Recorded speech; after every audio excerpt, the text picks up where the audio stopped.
The following is a presentation of the Belly Up Sports Media Network. This is Haymaker Combat Sports. Hear it here, coming straight from the source. Only with the real, they ain't here to dress it up. Sweet science, MMA, you can get it all from us. Trust, 5 stars cause it's live. And through the fight game, we can guide ya. Slick talking, putting them in caution. Passing all the goals cause the audio is awesome. What you waiting for? Spread the word, tell a friend. This the podcast where all of the discussion ends. When they start going strike for strike, this the show that'll tell you what you seen in the fight. And they ain't playing on the mic, this a welcome to the show. Warm it up for the squad, Haymaker of the bros. I'm about wow, you can hear from the pros. It's Haymaker Combat Sports, time to roll. Welcome to Haymaker Combat Sports by the Belly Up Sports Media Network. I'm your host, EJ Reed, joined by my fellow hosts, Aaron Admire, Steve Johnson. We're back again. What's good, fellas?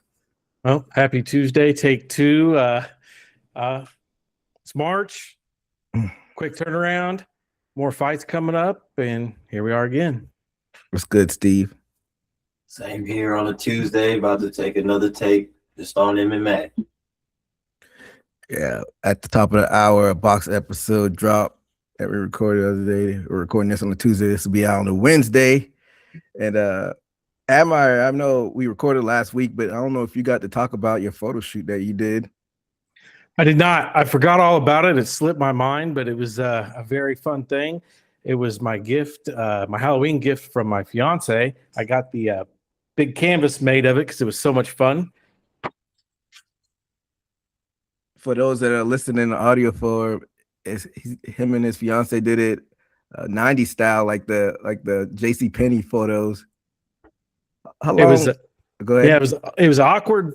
They call it just an awkward photo shoot at JCPenney's, which we were very surprised to just kind of find out that JCPenney's, you can still book photo shoots there. You know, most people like hire somebody or know somebody that does photos, but you know, you can still go to JCPenney's and do it. And they're really used to people coming and doing awkward shit. And that's what we did. We dressed 90s style hip hop, wearing Tommy Hilfiger. She had the overalls and the bucket hat, and I was wearing like a kind of Tommy long sleeve shirt. I had true like old school 90s Arizona wide leg jeans, not baggy, not boot cut, but back when it was wide leg, they were wide all the way through. And I wore my Adidas shell toes. I had my gold chain on, like it was cool. Where'd you even find those clothes? Went to the thrift store and they had a vintage section. I mean, I guess the time I grew up in the 90s is now considered vintage. I remember the vintage section back growing up. There was like 70s bell bottoms and all types of disco shirts, and now stuff that wore growing up.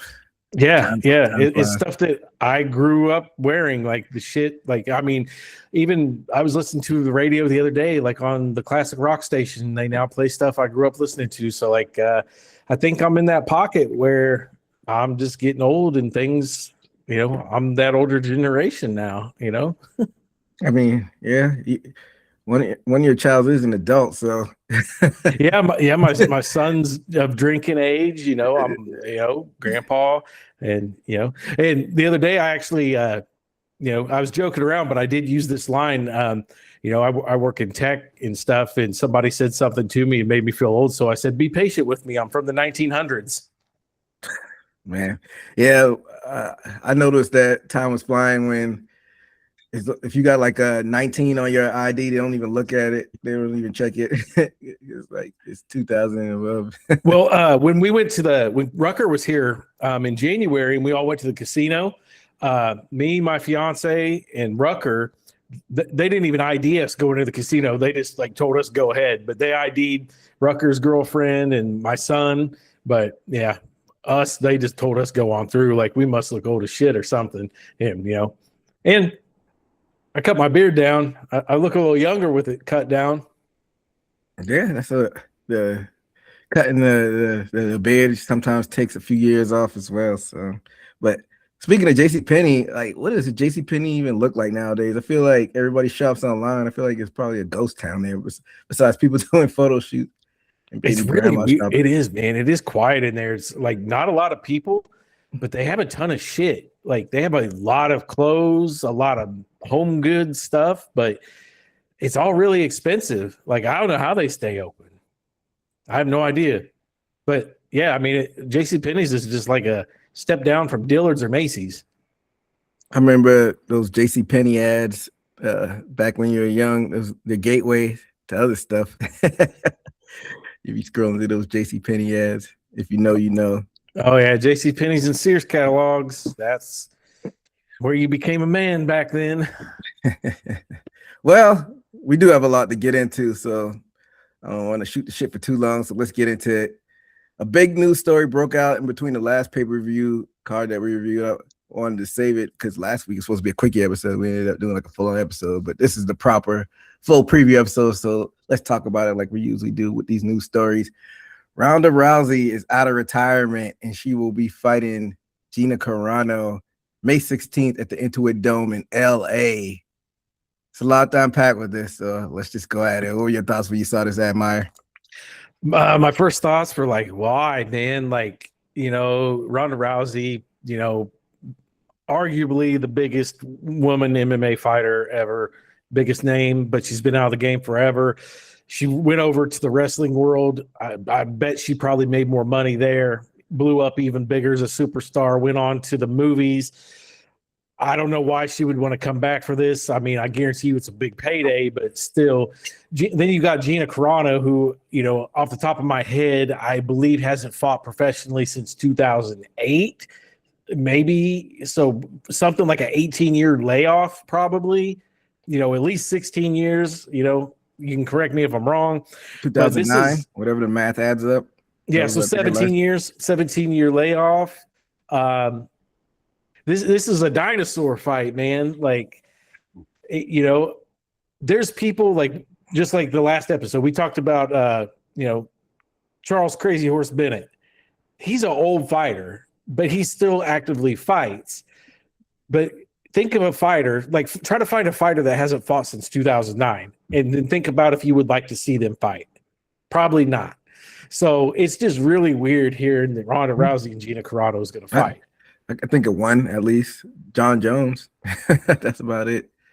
Well, I mean, somebody that hasn't fought since then. Oh, since then, they said somebody who was fighting in 2009. Yeah, somebody. You know, think of somebody that was fighting in 2009 that hasn't fought since then. Yeah. Would you want to see them fight?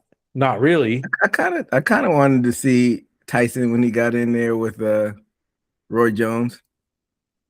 Yeah, I mean, it's an interesting thing. I mean, of course I'm going to watch it for sure, but it's just a really interesting matchup. And then, you know, after it was kind of released, to me, the comments that I've seen on it, especially from like the professional fighters, has been a lot of people are backing Gina Carano. I don't know if Ronda Rousey pissed a lot of people off. I know that her husband, boyfriend, I don't know if they ever got married, Travis Brown, a lot of people didn't like him. So that might be something to do with it. But I see a lot of people backing Gina Carano on this. So it'll be interesting. Well, a lot of people were rubbed the wrong way, the way she handled her losses when she was still active in MMA. So it's probably a lot of haters. That's probably the negative kickback that you saw. But Steve, what were your thoughts when you saw this fight was announced? Yeah, I think we spoke about it yesterday without Mayweather. It's I feel like it's another RHC, retirement home championship. You know, people coming out, retirement for a long time. It's interesting, yes, but you're not gonna get that excitement factor until she probably looks good in this one. For people to say maybe she has it, but this is like a intro retirement fight to just see if she even got it. And I think that's the only thing that they're pretty much promoting, or they can. She went out on a loss. It would be a lot better if she went out on a win. And not only that, talking about her how she took her losses and her attitude and outtakes on things, I think led a bad taste in people's mouths. Even me a little bit. The pushback on both of you calling it like an old woman's fight. Yeah, you can say that for Gina Carano, even though she's only 43, she'll be 44 in a couple like in a month or so. But Ronda Rousey is only 38. I mean, I guess in MMA age that's a little bit advanced, but we've seen a lot older people fight at this stage. And she took all those years off, so she might be like years-wise, she might be feeling like a 32, 33-year-old since she took all that time off. What do you got to say about that, Admire? I don't know. It's all just it can go two ways. I mean, it's a what if. This could be like one of the greatest comebacks ever. You know, it could prove us all wrong that maybe the break is what was needed, either for both of them. It could play well for both of them. It could be exactly what they needed. Age might not be a factor. It could be that they needed to step away and get their mind right, go do other things, come back and train a little bit different and show the world that they really are that high caliber. Or it's the complete flip side. They come back and put on a snoozer that gets way too much hype, and Netflix to put on a big spectacle promotion, you know, under the Paul brothers. Like, it's just, I don't know, man. There's so many different ways this could go. And I think for me, it's still kind of a bad taste left in my mouth from like seeing some of the past stuff with like Tyson and stuff like that. A lot of times when you have these people coming out of retirement to do these kind of freak show fights, even though they are professional, it's still considered kind of a freak show circus fight because of their age and layoff time. It doesn't always live up to the hype. Well, yeah, I can see that, but I don't know. I feel like it's going to garner enough attention from the media where they're going to probably try to replicate this in the future. I mean, it is what it is, I guess. But one thing that we didn't talk about is, how did the UFC not land this fight? It's a Netflix. I know Netflix been known to drop the bags, but how did UFC not book their golden goose at one point, Ronda Rousey, Steve? I'll probably say I can't imagine a time to where they book somebody for a one-fight contract unless Dana didn't want them on there in the UFC promotion anymore. She probably wasn't wanting a multiple fight deal so she can be stuck in.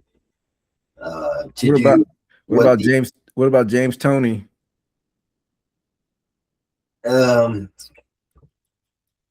far as like one fight deal. Yeah, that is true. But I think that was around the time to where you can promote who is there's still a question of which art was more dominant. And I think we proved that. So I think that kind of marketing area is kind of diminished unless you have a boxer that's crossing over that has wrestling skills to. But other than that, what about like a CM Punk? CM Punk fought twice, but I can't imagine it being like a long-term deal. Yeah. And shit, he hasn't fought anywhere outside of the promotion, so I wouldn't think any of his MMA would be contract would be voided because he's not doing anything in MMA unless it made him okay to, which I think it was, to do the UFC and then but be main owned by the WWE. So I think that situation happened there. Hold up. Repeat that one more time. Dana, well, who's the WWE, that guy's name? So at the time where CM Punk went over, Vince McMahon still owned it. They weren't under the TKO umbrella. They were like two separate. That's what I'm talking about. And from what I hear, he lets WWE fighters go over there like Brock Lesnar while still owning their property, but still letting them participate in the UFC, from what I remember, and what their contracts were. So they were At the time when CM Punk went to UFC, he was fired. WWE had fired him. Mm-hmm. So that was convenient for him, and carried over that charisma he had But I will say also probably what got Ronda Rousey probably not to sign. She made bad blood with, I mean, Rogan, took a few shots at Dana, the promotion.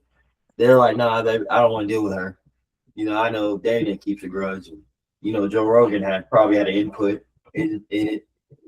That's crazy if Joe Rogan has input on like fighter deals, but I wouldn't put it past them at this point. But why didn't you think that this deal got done with UFC, Amar? Because it's not really a legit fight. I mean, you know, Dana White tries to keep things as legit as possible.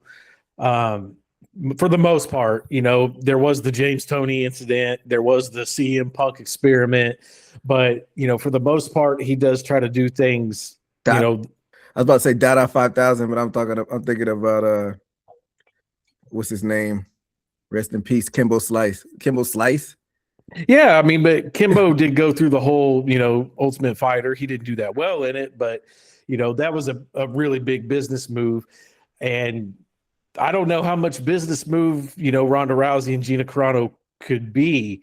You know, they're not going to headline a card in the UFC like they are, you know, they're going to get all the promotion on a Netflix deal. They're not going to get all the promotion in a UFC deal. I personally never watched a Gina Carano fight back then. Like I didn't ever watch Elite XC or anything like that. So I don't even know if she's that good. I don't even know her style of fighting. All I know is she lost after losing one to Chris Cyborg. I was going through her opponents, the people she's beat records.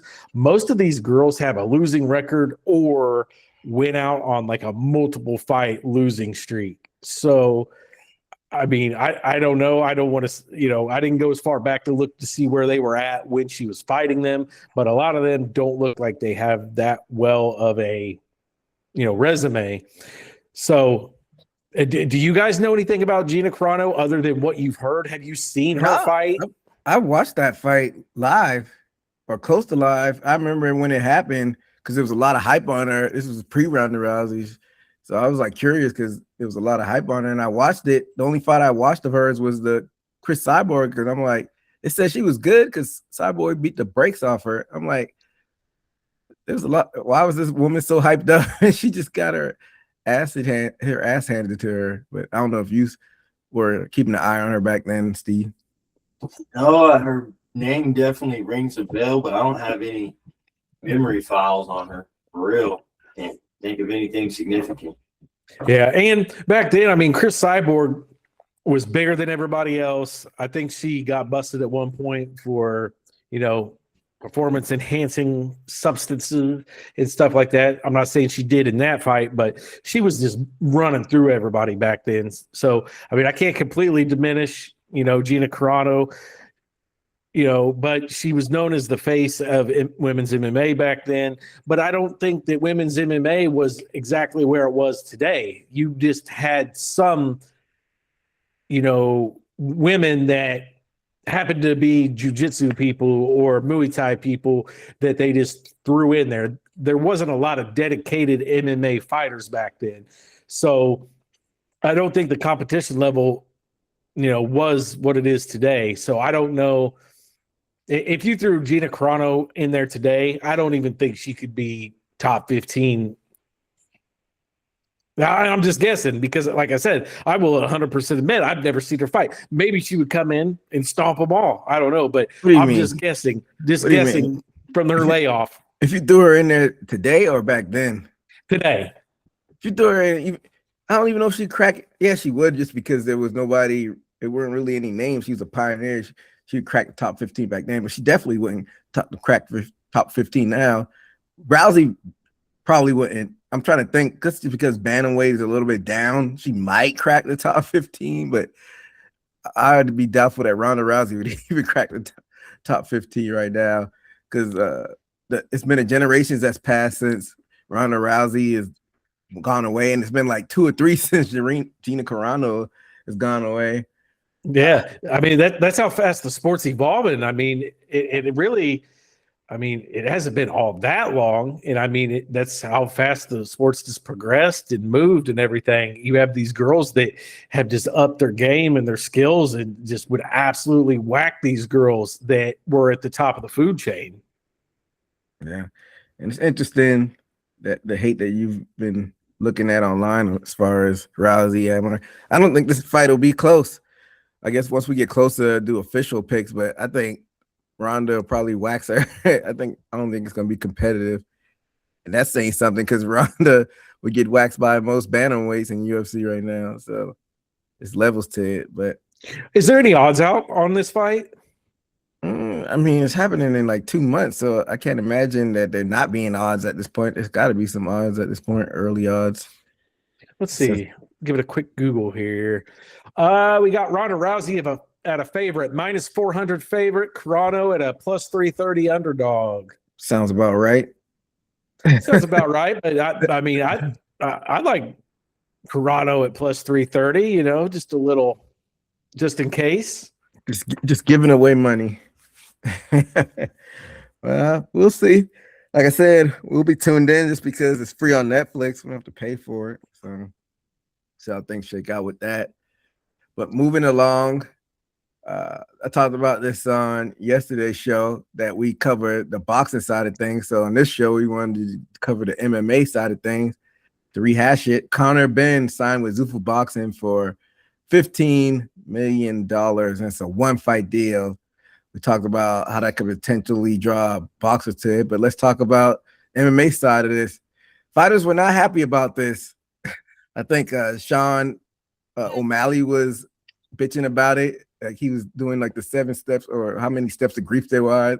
He was like shocked and then like reasoning with himself on why it happened and then just like accepted it. And you got Michael Venom Page. He's saying, it's a headline saying that it's disheartening when he saw this deal. And then, yeah, so people have been kind of bitching about it on the MMA side. What were your thoughts when you saw this deal, Amway? Yeah, man. I knew it was going to stir up some shit. And we talked about this in the very beginning when Zuffa said they were going to get in the boxing game. Like, you know, we were questioning how this was going to work, and this is exactly it. It pisses a lot of people off. You know, MVP is the big one that I seen, you know, talking about it, saying, you know, it's not fair. But on the other side of that, I didn't come up with this on my own. I seen Brendan Schaub talking about it, and he had a very good point that I never thought about. And I'll bring it to you guys and see what you think. So Brendan Schaub said, think about all of the past UFC fighters that have become champions. When Dana White has let these guys move up the line and move up the ranks and they become champion and Dana White rewards them with a bigger contract and bigger pay. Has any of them ever continued to grow their skills and become better and fight more frequently? Or do they fight less frequently and, kind of fall off? I get what he's saying, but that's like, I feel like there's a antitrust laws or something that like restricts something like that from happening. But I mean, it's kind of right. If you look at the boxing side of things, when somebody becomes the champion over there, they still continue to train their ass off. They still, continue to stay at the top a lot of times and, work hard at it and do whatever. But a lot of times the UFC guys, they just kind of, a guy will go from, oh, I'll fight 3 to 4 times a year to get my title shot to I got the title. Now I'm only going to fight once a year.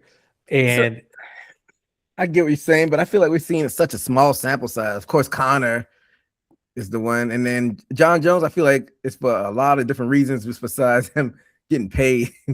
We know the trouble that he gets in, but besides those two, I feel like GSP, he probably made a lot of money. He was fighting pretty regularly until he retired. Just wear and tear, but it's like a small sample size, so I don't know if that's true necessarily. What are your thoughts, Steve? Well, like we said, we talked about this and how the UFC fighter is going to feel when these boxing people start, making more to where they're saying like, well, what can we been paid as far as the MMA fighters? So definitely that was going to be an eye on that. And I'm trying to think how you can make both work for each other, because I'm pretty sure the MMA people are thinking like we built Zuffa just to get another. You would think we would expand on MMA to get us paid, but they made a route for a boxer who probably got paid less. I think we were talking about maybe he was getting paid $2 million, $3 million a fight, and then thrown into $15 million. They're upgrading boxers more than the MMA fighters who built the whole thing. So it's a fiasco. Hopefully they'll make something to where whatever boxing side monetizes would help the MMA fighters out. But I would say we'd have to see. And I definitely think, like I say, it would be a distaste for anybody who's an MMA fighter to see that. So I admire. Can you think of any more examples of fighters getting paid and then stop fighting regularly? Well, I mean, of course, like you said, Conor's the big one. But let's go back to. Let me just see. I'm going to use just a random Tyron Woodley. I feel like he fought pretty regularly, and I don't know how much. I'm not saying him. I'm just going to look at his record just to see if it even holds any water to it. So he won the welterweight championship against Robbie Lawler July 30th, 2016. And he went on to win a couple, but then he fell off and he lost all those fights in a row. But I wonder when he, signed a new contract and got his, step up in pay. So, maybe a bad example. So Conor, of course, we know he's a jackass outside of the cage. So he's like an outlier. But I feel like once you win the championship and you start getting paid more, I feel like fighting 2 times a year is appropriate, because that's why you get the championship. You want to be a special attraction. You don't want to go out there and be like Kevin Holland and get all this damage and wear and tear. So I think two times a year is a good amount, and 3 if you're pushing it. But like, look what happened to Rob. He tried to do 4 in 1 year, and look what happened on the last one. Right. True. I mean, they also got to be careful with that too. But I don't know. It kind of feels like when Brendan Schaub was saying it, it kind of felt like, man, it's kind of right. Is you see a lot of people, once they do get that contract or get that higher pay, that they kind of slow down or they kind of change their ways. And some of it in the UFC wise kind of felt like a lot of the guys do it in the social media way. Like once they get their pay, they kind of turn into this social media kind of clout chasing type, and that's what they go after. I don't know. It's kind of weird, but the fact of the matter is, it's still weird seeing somebody in almost the same sport come in and get paid way more than what they do, especially when it's boxing, single craft, MMA, multiple craft. It's still really weird seeing somebody from that sport get paid 10 times more than somebody over here that's been there for that company forever. Like Max Holloway. What's Max Holloway's base pay? $3 mil? No clue. Something like that. And this guy comes in and gets paid $15 mil and, just to walk on. That's wild. So there's an angle that for some reason nobody's really talking about. And it's definitely, it's a legit excuse. So UFC only owns 40% of Zuffa Boxing. 60% is owned by Turki Al-Sheikh. Apparently, Turki Al-Sheikh is the one that footed this whole bill for Conor Benn. So what did he say about that? What if the UFC boss is like, hey, we didn't pay this? we can't pay y'all.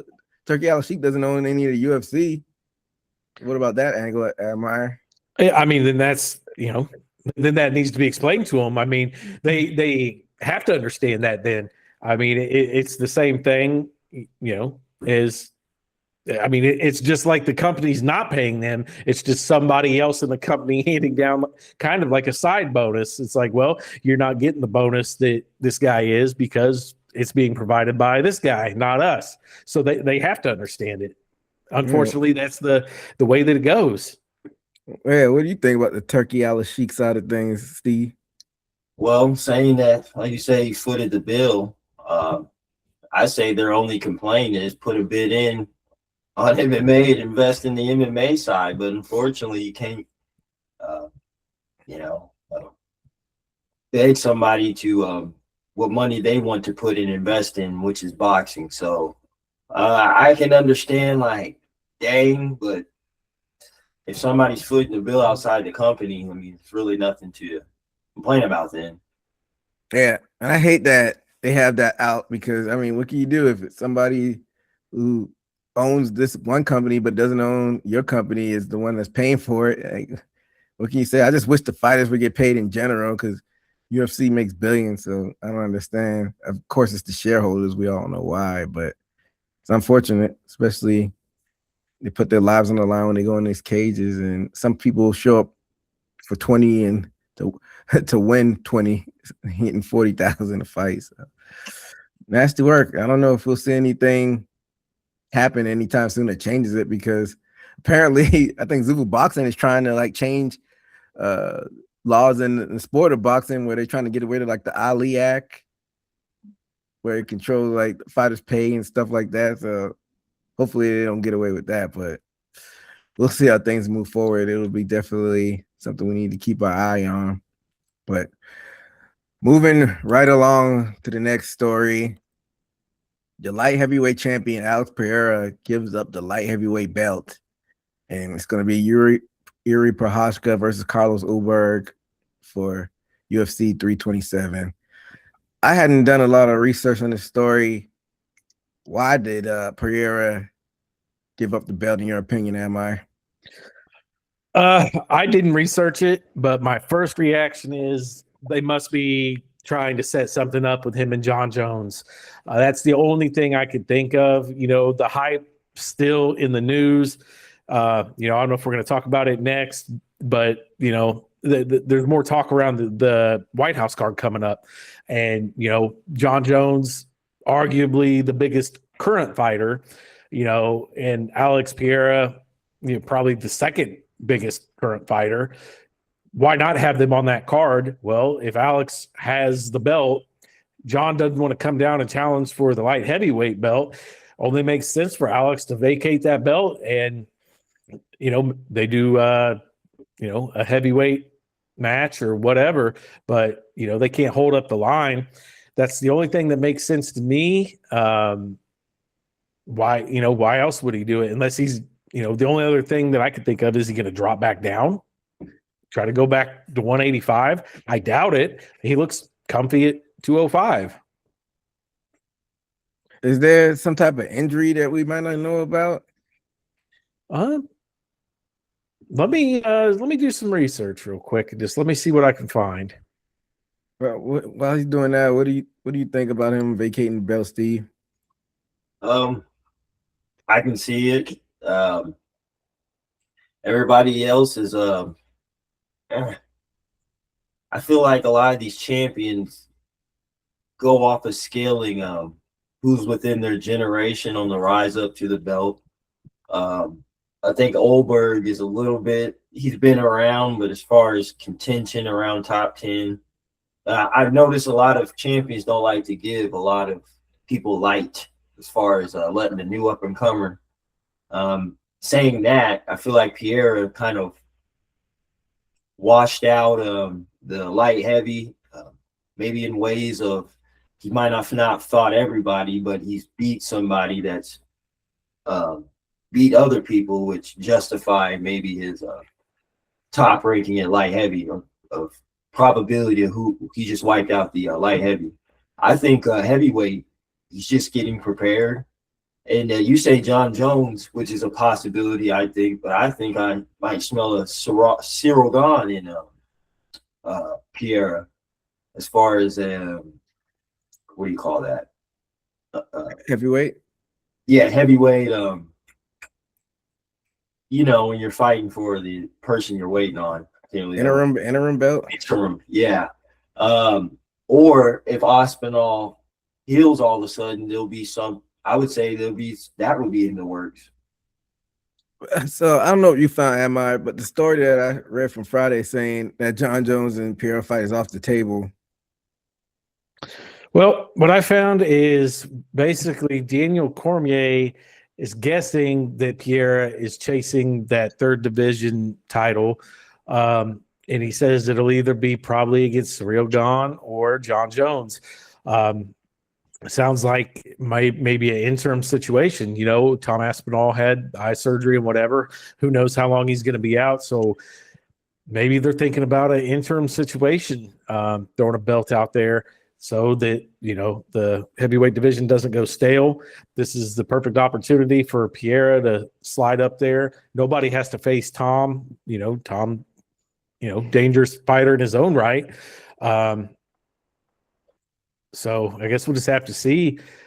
I really hope it's John Jones. I mean, that's the fight everybody wanted in the first place was John and Alex. So why not?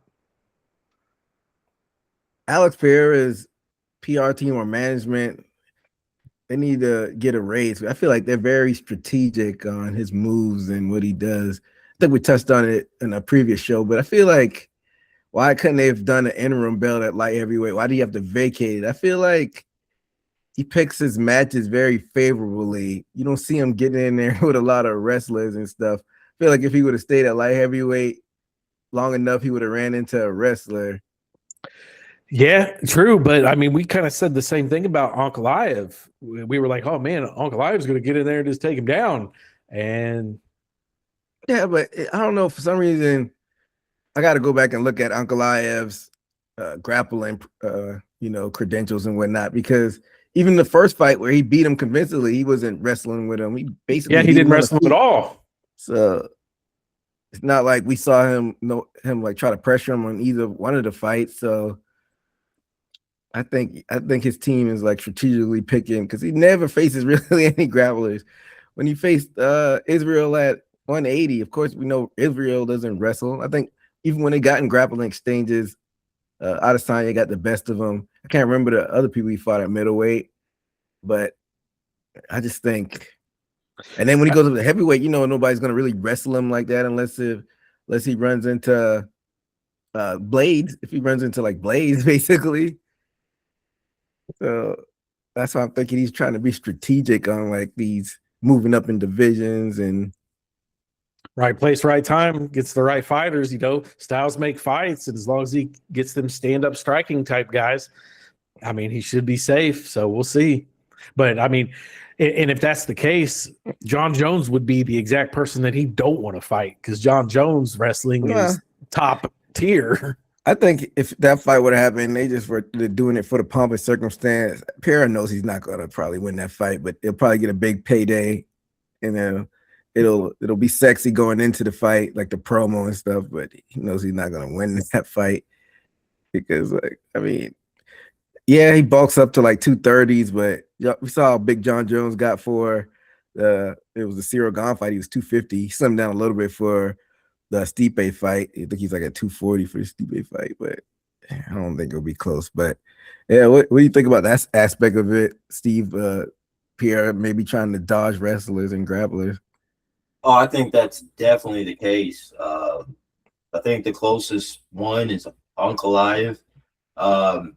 I have to look at the Blachowicz fight. I can't remember if that went down to the ground. But yeah, Blachowicz is not like a grappler like that. He's got the knockout power. Yeah. But other than that, I can't think of anybody he's faced. Even backtracking in the middleweight. So that's something that is true for him. I don't think he's fought anybody to test him other than Ankalaev having the capability to do it. But we haven't even seen in the first fight, let alone the second one. Yeah, so it's gonna be interesting. He vacated the title for a reason, and like I said, the articles I'm seeing is saying like it's nothing on the record showing that he's gonna move up immediately, but it's no other reason for him to vacate the title unless he's moving up. So and then on top of that, it seems like fighters don't want to be caught sort of holding up the division. So I mean, I'm pretty sure he wouldn't have done that for no reason, or else I think people would be backlashing him like, hey man, if you're gonna do this, you could have got things going as far as in light heavyweight, which, as soon as his vacating, they obviously established that Prohaska and Olbert. So maybe it was an injury. I mean, people have done it, but I highly doubt he would hold off that belt knowing he was going to go up and weight for no reason. Yeah. And we know he ain't dropping down to go get another middleweight shot at the title against Chimaev. Yeah. So I'm looking at his middleweight. He faced Andreas Michailidis. He was a jiu-jitsu guy, but he knocked him out. Strickland, he faced Strickland, but Strickland doesn't really wrestle like that. Strickland always tries to stand up. He knocked Strickland out. I know y'all remember that one. And then Bruno Silva, this is a jiu-jitsu dude. So, I mean, I guess he faced some grapplers and middleweight at the very beginning, but I don't know. Silva He's a high-level dude. He's faced grapplers, but he's faced guys that don't have the best takedowns. Yeah, because we see how the Gracies are like the highest level of grapplers. A lot of them don't know how to get the entry to get the takedown, especially with like Kron Gracie. Yeah, they all ended up getting taken down and then worked the ground. But yeah. So we'll see what happens with that. But before we move on to the last story, you saw some updates about the White House card, Amar? The thing that I seen is they already moved the date. Something about something. It was supposed to be at the beginning of June, and they moved it to late June for Donald Trump's birthday or some shit. I thought that was the plan all along. No, the story, I'm trying to find it, but that's what it was. They already moved it to late June. So what was supposed to be the original date again? I think it was early June. I thought it was always supposed to be around Trump's birthday.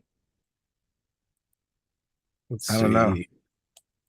I mean, either way, it's supposed to be going down in June, I think. I mean, it was originally scheduled for June 14th, and it was moved to June 26th. But Dana White is denying it and said it's still on for June 14th.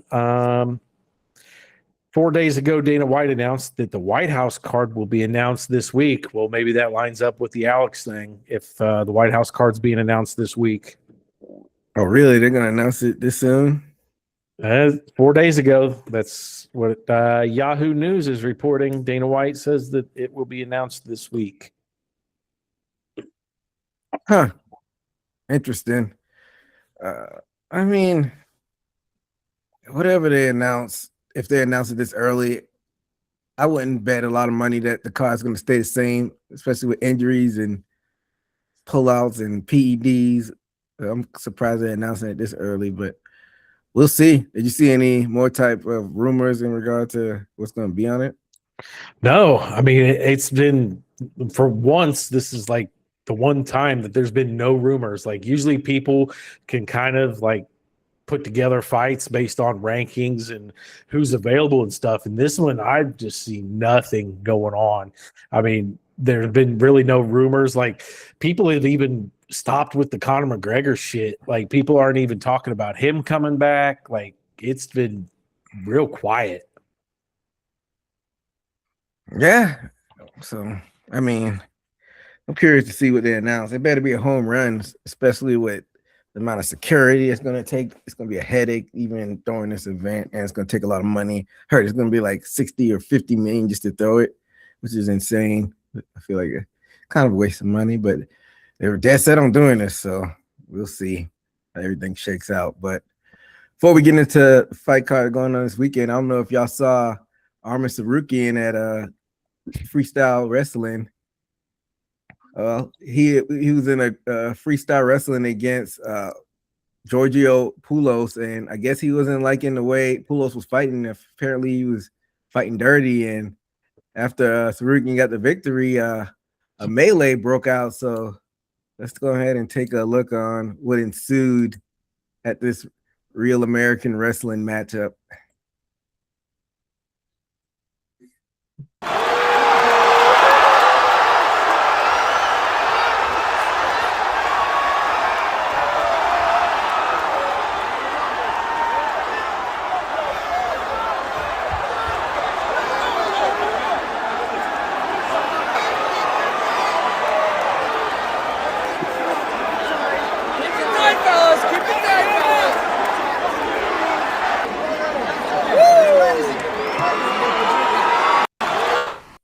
What do y'all think about this mayhem that ensued? I think you see Sugar Sean in the crowd and Marab in the crowd. It's funny because they're opponents and it seemed like they were pretty cool. But what do you think about this melee, Amar?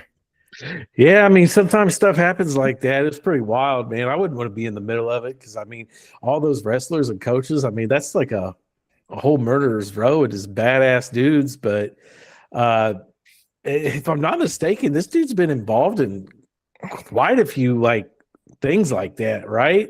Hasn't he been in different things? Like Giorgio or Arman? Arman, hasn't Sarukian been involved in things like that? He's hit people or had some stir-ups after some fights. That's a good question. You know He about headbutted Dan Hooker last thing he did. Yeah, he headbutted Dan Hooker back in November. I remember that. And then I think I read something a long time ago. There's a fight after one of the events, like a Cejudo versus Faber. He got in a fight or something. Wasn't it like, didn't he fight somebody in the crowd, or is that not somebody else? Or no, that might have been Rob. I think he punched somebody in the crowd. That's what happened. Maybe that's what I'm thinking of. But yeah, I think the dude, he's been involved in a couple things.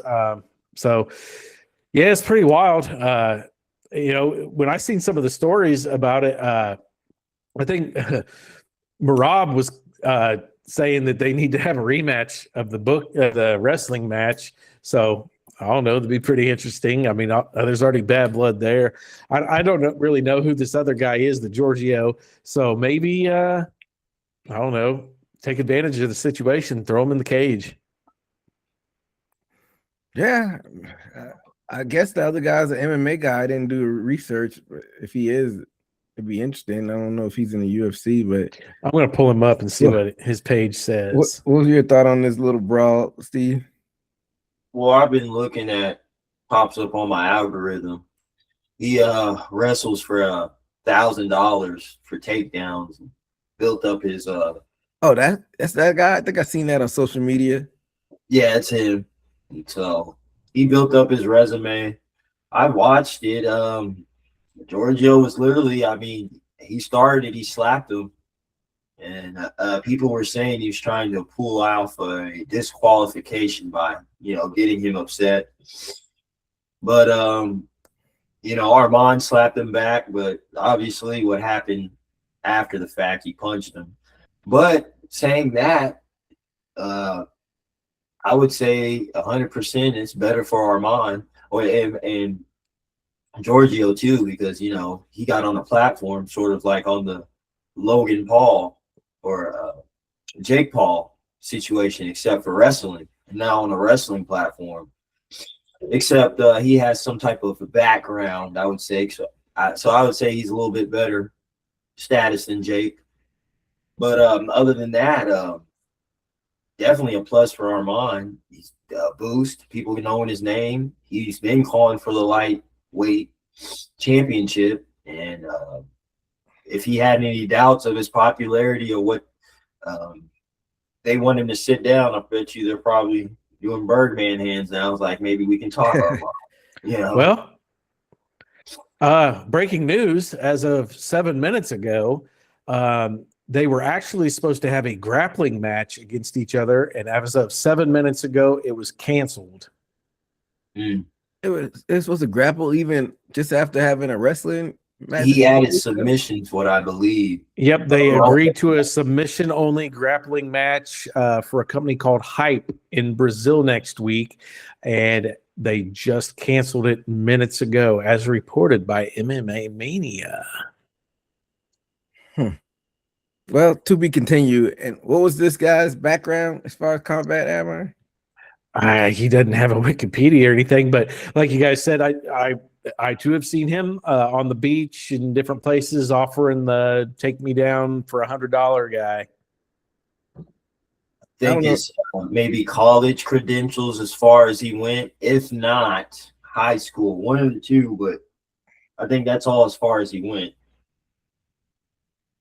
And he told Ariel Helwani that he is trying to contact the UFC and get in touch with Dana White in hopes of turning this rivalry into a fight inside the octagon. So that'd be bold of him. I'm looking at his Tapology page. He doesn't have any MMA background. Looks like wrestling is his background. He fight out of Ohio. He's only had 2 wrestling. I don't want to call it pro wrestling, but it literally is professional wrestling. He's had 2 fights in this Real American Fighting. He won his first one, and then he lost to Sarukian. So I don't know if he'll fare too well if he wants to. Seems like clout chasing. He wants to get a UFC fight. Like, he'll get washed in there. Yeah, he sounds like a kind of a social media clout chaser that he probably high level wrestling, better than average, but would get washed in a real fight.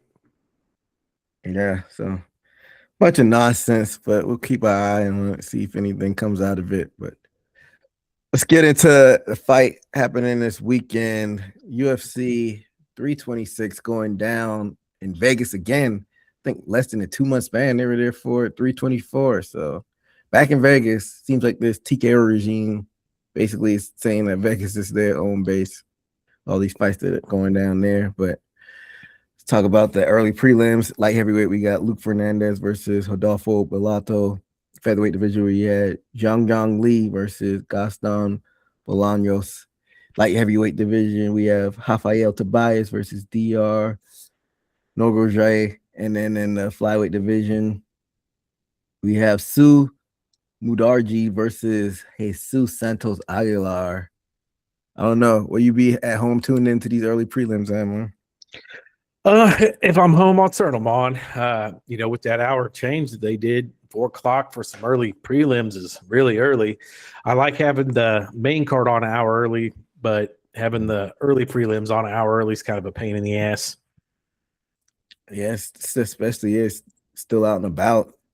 I know, Steve, I know you probably watched the replay because you'll still be probably working during these early prelims. Definitely. If they're worth enough for me, I'll find a way, but there's nobody too high class as far as name in the prelims so far. Well, let's go into the prelims. The prelims they just stuck a bunch of Codys on there and said, let's fight. In the flyweight division, we have Cody Durden versus Ninjargo Tumin de Burrell. And then the featherweight division, we have Ricky Tercios versus Alberto Montes. Middleweight division, Dante Johnson versus Cody Brundage. And to top this one off, Admire's guy in the bantamweight division, Cody Garbrandt versus Zhao Long. I guess you'll be tuning in to this one, Admire?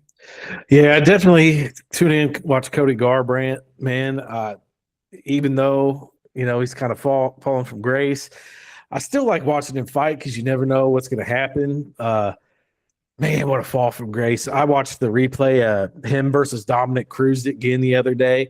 That is one of the most perfect fights ever. I mean, he just had Cruz's number, just beat him to the punch on everything.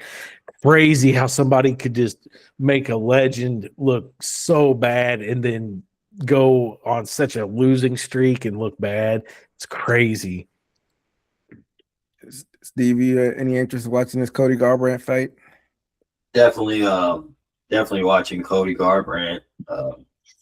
I at least expect him getting a knockout in amazing fashion or a 30% chance of him banging with the 30% chance Cody Garbrandt would go firefight and possibly not make it out of that. But seeing his past fights, those were my two odds. I would give him either winning in amazing fashion or getting in a firefight and getting caught within those strikes.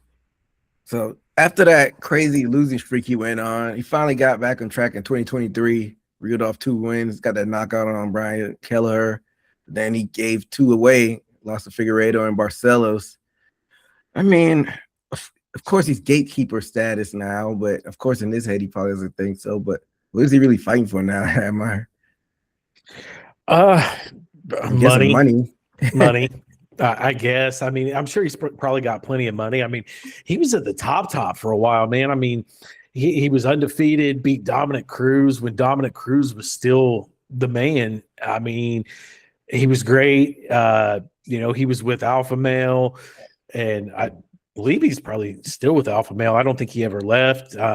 He did a lot with them out there. He's done a lot of coaching. He's done a lot of different things. Yeah, I know he owns his own business breeding dogs and stuff. So, I mean, he's got money in other side ventures. So I don't know how much money he needs, but I mean, he's just one of those guys that's a fighter through and through, win or lose. He's just going to go in there and throw. He's always fun to watch. I don't think he's ever put on a boring fight. I mean, he goes in there and just throws. Yeah, but does he still have a chin at this point? I mean, he hasn't been knocked out for 5 years, so I mean, he's got that going for him. Yeah, I mean, his last time TKO, Kai Kara-France. Huh. I mean, yeah, I guess. You think he's just doing it for the money at this point too, Steve? I would say, yeah, a big part of it, but I could say Cody Garbrandt's one of those hard-headed fighters. Example. How are you going to tell him to stop to where we can't tell him to stop getting those firefights? Percentage-wise, he lost every damn near one of those he went in. So, I mean, I can imagine Cody, I'm going to keep fighting till he gets, obviously they haven't, let him go. So, I think he's one of those people, which a lot of people would like to retire in the UFC. And I think if he had other ventures and other, so to speak, organizations, I think he would have left by now. Yeah, I'm surprised he hasn't tried to go to bare knuckle or be a big signing for a PFL to get some more money. But I don't know if he loses this one. I don't know. Feels like UFC though. They have a longer leash with people that have names, so he might not get cut. It used to be they didn't discriminate when cutting people, but now I feel like they're a little bit pickier. Well, if he loses this one, then he's got more losses than wins. It's probably time to go. Oh shit, he's at 500. Well, not more losses than wins, but he's 14-7 now, so he's got half as many losses as he does wins. So he'll be entering. If he loses, he'll be 14-8. So that kind of puts you over, kind of a weird spot. Yeah, it is weird, but I've seen worse. But it's UFC. You're supposed to have high standards. So I don't know. he might be on the fringe of getting cut, but we'll see. They might need some bantamweights. I guess we got to look at those logistics as well as the fighters that they need in these divisions with the 13 million cards per year that they have. They need fighters. So, and he's a guy you can always put on a fight night card at the top of the card towards the top in the fucking Apex with 50 people watching live in person. So we'll see. I'll probably be tuned in. I don't know if I have anything planned this weekend, so I'll be on my couch watching it. But let's get into the main card, fellas. The curtain jerk in this one, the middleweight division, we had Gregory Rodriguez versus Bruno Ferreira. Who you got in this one, Amir? This one should be a pretty decent fight, but I'm trying to think. Who did Bruno Ferreira fight last? I remember he fought. I don't know. He doesn't have a Wikipedia page. I feel like I've seen him fight a good bit of times. I was going to say, I know we've seen him fight a couple times. Pereira knocked out Rodriguez a few fights back. Really? Rematch fight, yep. Must have been a whole bunch of fights ago, because I'm not seeing it. It happened. Damn, UFC won't let me load up the fights. That's crazy. Oh yeah, this happened back in 2023. Yeah, Bruno Ferreira, he just beat Marvin Vettori like back in December. Yeah, he's one up and comer that people are sleeping on, I think. That's crazy. He's had like fucking almost 10 fights in the UFC and he doesn't have a wiki. Yeah, that's crazy. Yeah, he like Steve said, he beat Rodriguez back in 2023. Beat Phil Hawes. Phil Hawes is a pretty recognizable name if you're a fight fan. Yeah, I remember watching the Vettori fight because I think I picked Vettori and I was like, man, Vettori don't look the same. What's Gregory Rodriguez been doing? He's run his last two, beat Hermanson, knocked Hermanson out, beat Kopylov, lost to Cannonier, beat CLD, beat Tavares. Oh, and I remember the Kopylov fight because Kopylov didn't look the same either. This fight is pretty much a pick 'em. I was gonna say, yeah. Rodriguez is a -198 for plus 164. Yeah, give me Rodriguez because I remember he looked pretty good against Kopylov. Kopylov was supposed to win that fight, and he made him look pretty bad. Steve? Man, I always thought that Gregory Rodriguez is one of those people that keep on moving forward. I remember he was in some type of adversity where he got cracked by a knee and had one of the nastiest cuts in the middle of his face.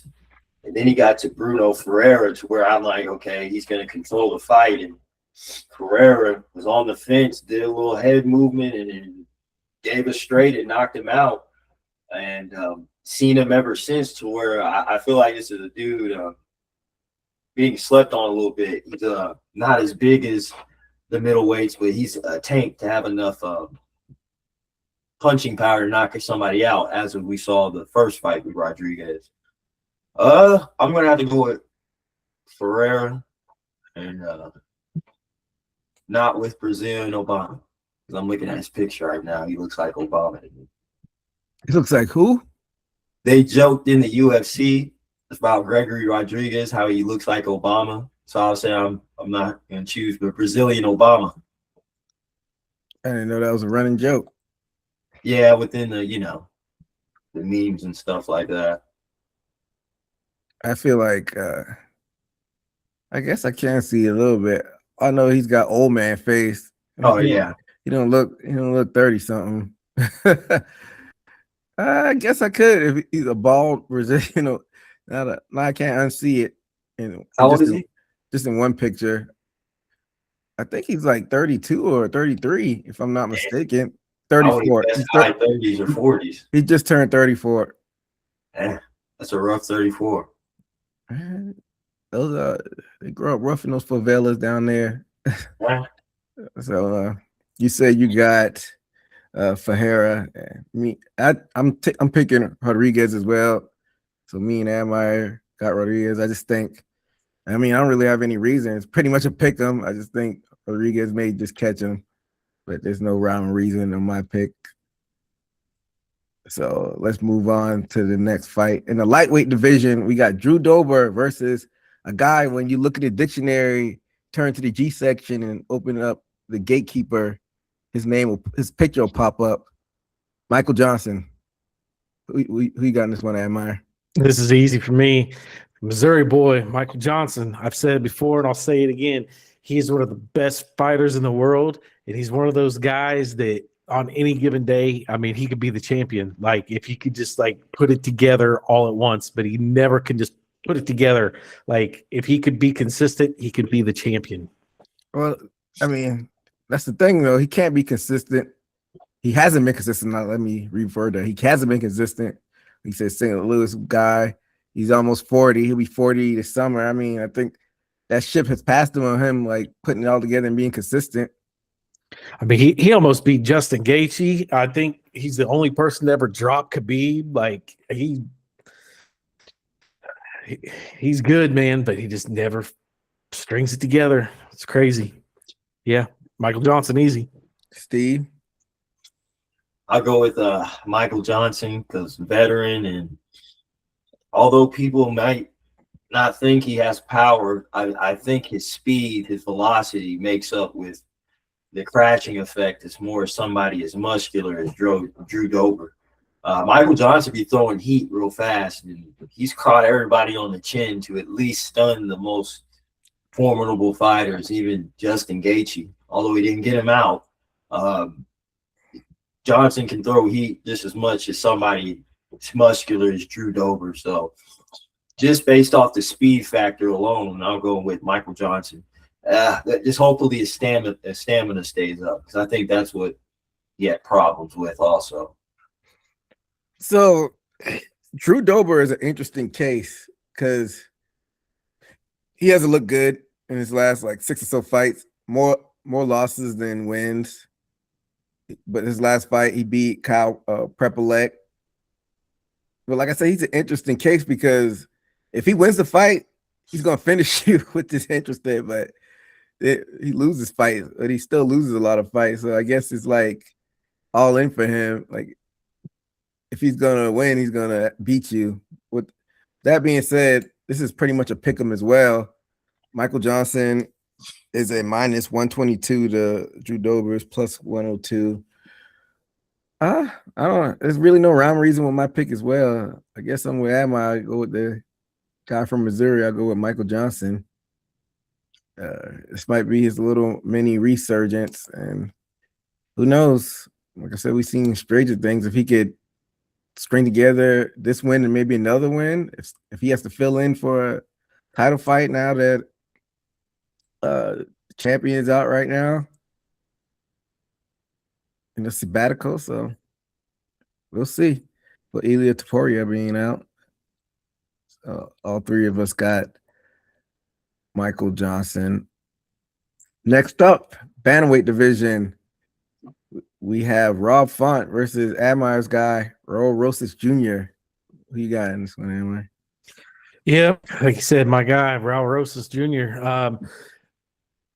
Kid's a up and comer. I think this is another one of those, help him, get a little more experience. Another stop at a veteran gatekeeper type guy in Rob Font.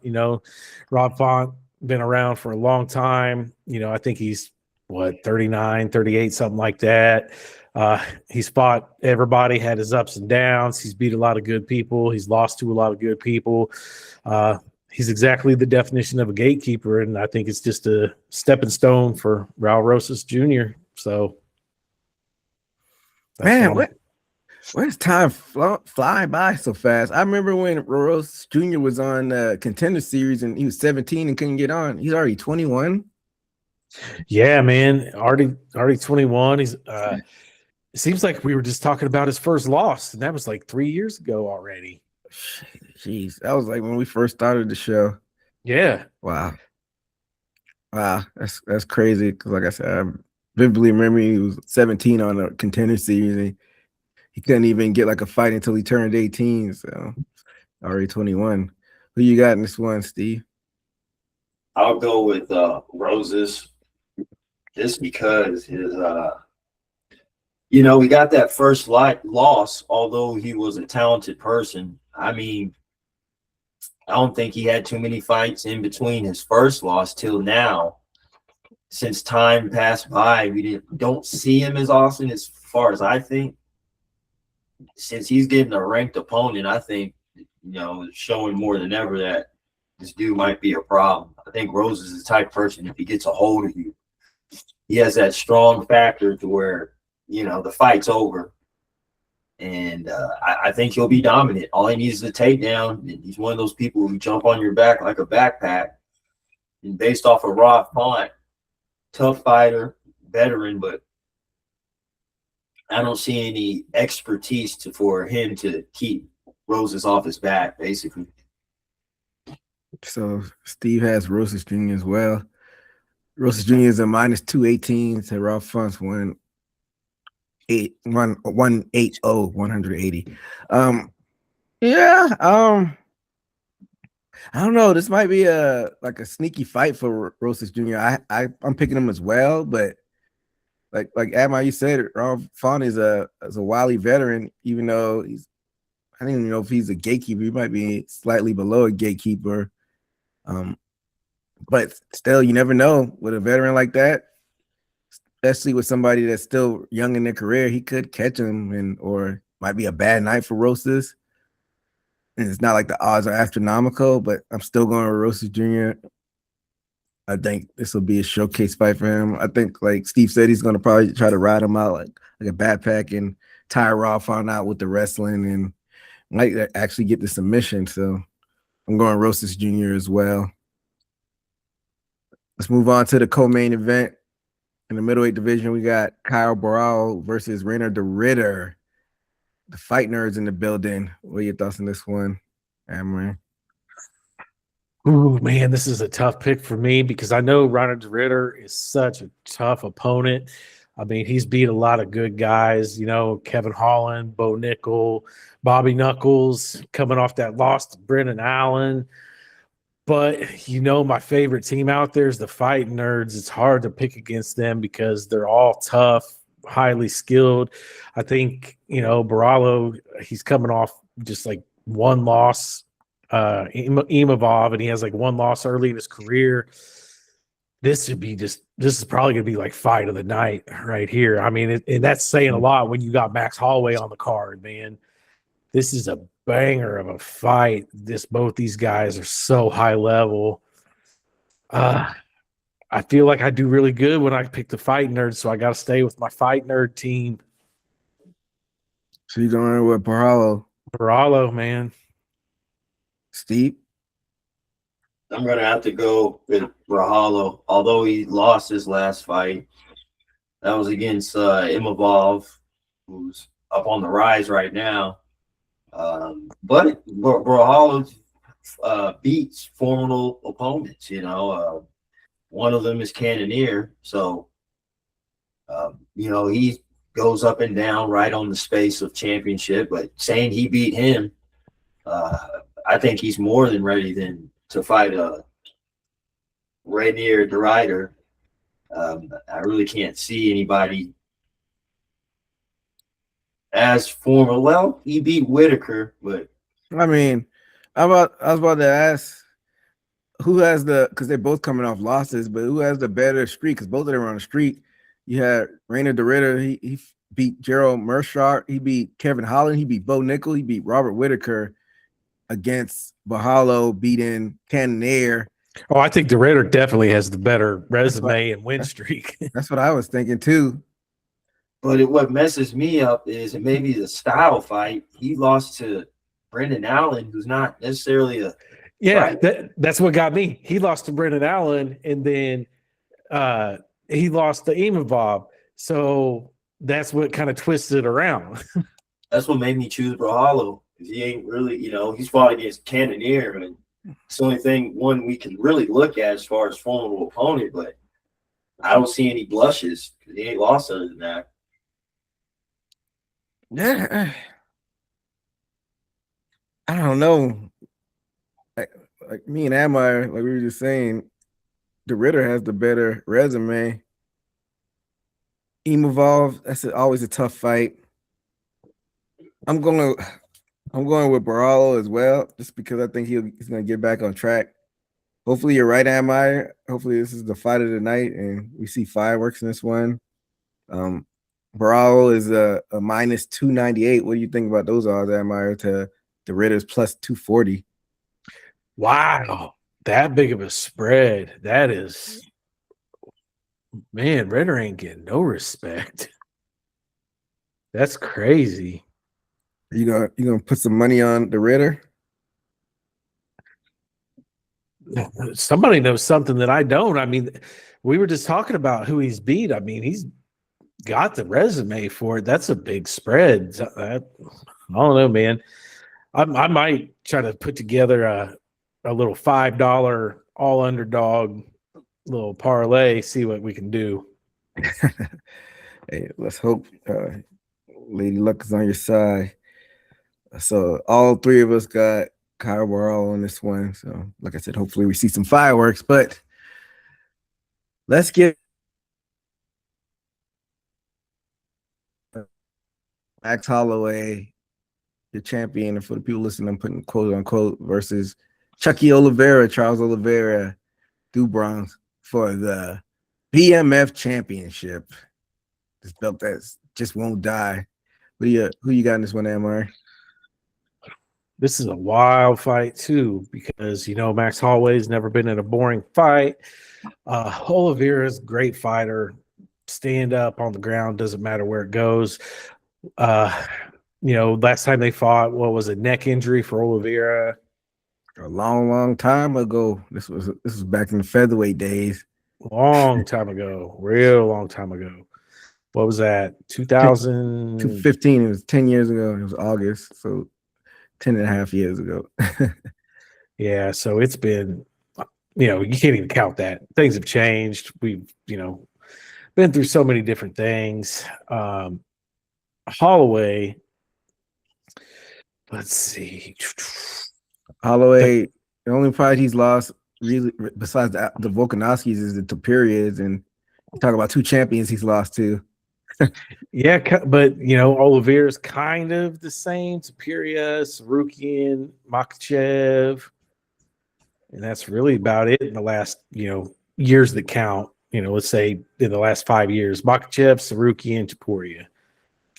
So it's pretty comparable. Comparable is right. But I don't like the Sarukian loss. Holloway doesn't really have like a Sarukian loss. Yeah, but Sarukian's Sarukian. And what was it, a split? Probably a split. It was a split decision. Split. What do you got? Oliveira coming in at 5'10". You got Max. Holloway's about the same height. Oh, man. 5'11", Holloway's listed at. Reach is probably around the same thing. You got Oliveira has a 74-inch reach. Holloway 69. So Oliveira's got the edge in that regard. Man, they have so much in common, but they have so much different. Yeah, I mean, it's kind of a rule I guess you kind of have to live by. I mean, you can't ever count Max Holloway out.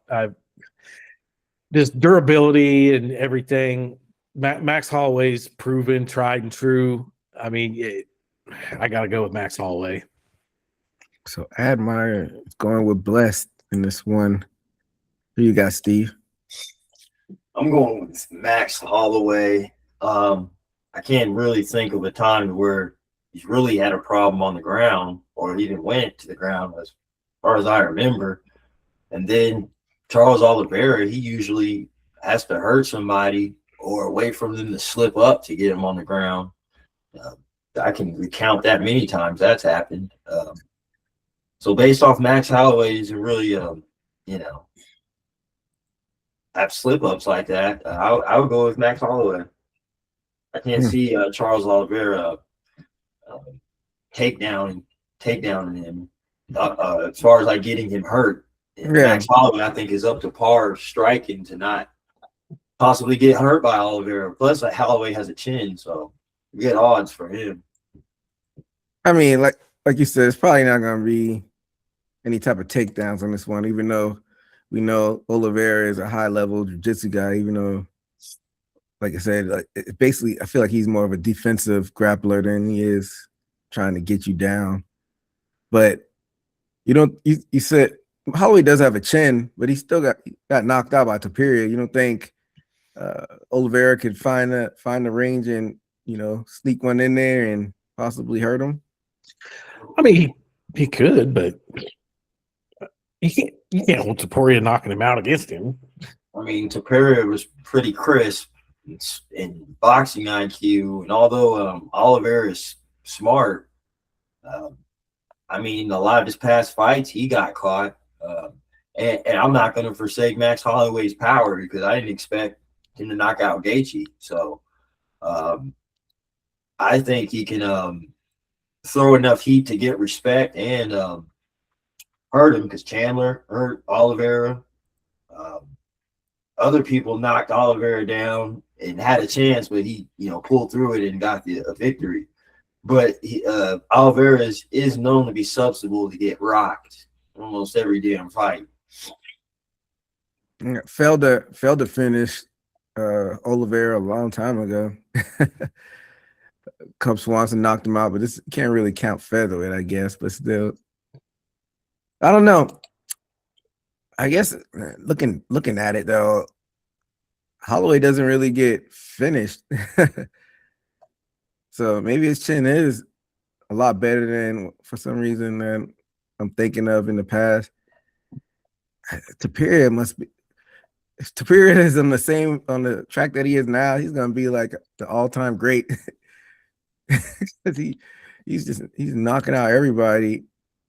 But yeah, Holloway, those three, I think he got into 3 fights with Volkanovski. Volkanovski didn't finish in any of them, and one of them, I thought the first 2 ones Holloway won, even though he got the Volkanovski. The third one, yeah, he lost, but that's a discussion for another day. Yeah, and then Pereira knocked him out, but Oliveira's got a bunch of losses, so that's why I'm going with Holloway. What do you think about the odds? Admire Holloway's a -230 to Oliveira's +175. I thought they'd be a lot closer than that, but I can see it. I mean, kind of everything we just talked about. I mean, Holloway's been in there with bigger guys. He's been in there with all kinds of guys that were supposed to beat him when it was Holloway against Gaethje. Almost no one expected Holloway to win that fight, and he did. So Max has proven time and time again why he is who he is, why he is the BMF, why he's had the career that he's had. So it's not surprising the odds makers have him the favorite. Yeah, it's gonna be interesting to see how it goes down. Hopefully, it's a firefight. I mean, I feel like later on in life, this is gonna show effects on Max Holloway. He already seems a little punchy when he talks. So, but hopefully, for his case, he doesn't take too much damage. But it's always a catch-22. You want to see exciting fights, but these guys take a beating in these fights. But yeah, that brings us to the end of our picks and close to the end of the show. So as far as our picks, it's going to be boring as far as like the results, because me and Admire picked like all the same fighters. Only one that Steve picked differently was the first one. So not a lot of movement on that. So I guess we have to wait to next month's fights. But we'll be back next week to recap all of these fights. So make sure to follow us on all social media platforms, IG, TikTok, and make sure to like and subscribe on YouTube. But until next week, that'll do it for us here at Haymaker Combat Sports. Until next time, be safe out there. Later. Hit the takedown, ground and pound, that was from the top. Heel hooking, no more plot, I leave you in the knot. Pound for pound, been the greatest, sitting on the top. And I'm laughing at the fools who think they coming for the spot. You ain't got a shot, it's already mine.